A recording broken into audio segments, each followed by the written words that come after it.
it seems like you've been working constantly, for those of us on the outside that have been watching things progress, and you've been doing all sorts of things here and there, but then there seem to be these certain moments, like Runaway Train, like Desperado, where you have no lines, like Heat, which is one of the greatest movies of all time, and you were so fantastic in that. It's amazing.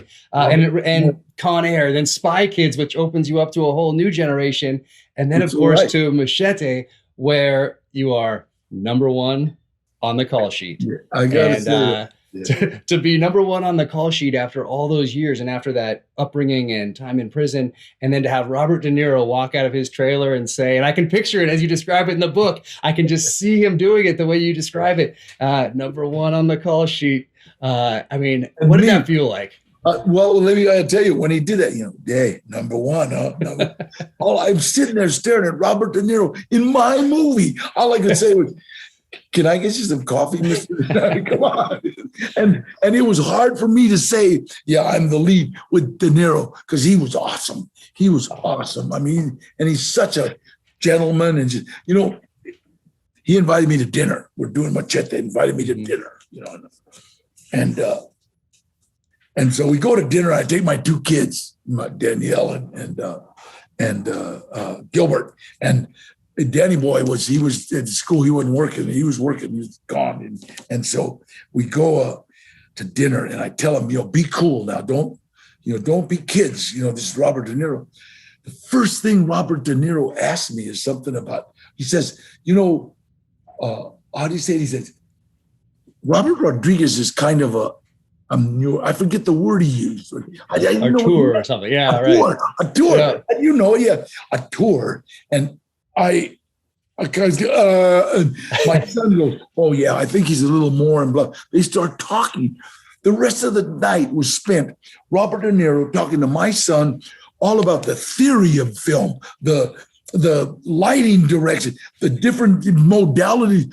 And I'm like, I was so proud of my son, Gilbert, because I'm not a student of film. I'm a working actor. I show up. I know my lines. I don't bump into the furniture. You know what I mean? That kind of stuff. Stay out of the way. But my son, he's like a student of film, so he knows all these foreign directors and names I can't pronounce. I just think it was just so beautiful, man. And Robert is just, De Niro gave him the key to his all his memory, the film archives. Yeah, amazing. I love that story. And I love how you were surprised at your son, how much he knew about this industry and this art. Blew me away. I mean, and it's funny because Robert De Niro called me one day on my phone and said, Danny, I'm coming into town. I got my daughter and her friend. They want to go salsa dancing. I'm not going to have the time. Do you know any? Yeah. So I took Robert De Niro, beautiful daughter. I took her and her friend. We went salsa dancing. So I left that message on my machine probably until it wore out. Every time I walk in, I'd play it. Oh yeah, I'm gonna have to go with Robert. I love it. And originally, you were brought on to Heat as a consultant with Eddie Bunker. Is that right? Brought for robberies, yeah. And Robert and Michael Mann knew my uncle in Folsom. He did a movie called The Jericho Mile, and so at first he called me Gilbert, and people don't realize it, but in the movie, Michael Mann changed my name to Gilbert Trejo in honor of my uncle. Yeah. He says every time he looked at me, he just thought of Gilbert. So we went through 3 scripts, and when they change your name, they change every script. So we cut down a lot of trees, right? And then all of a sudden he said, Danny, do you mind if I call you Gilbert? It makes it a lot easier. No, thank you very much. So I gave my uncle credit.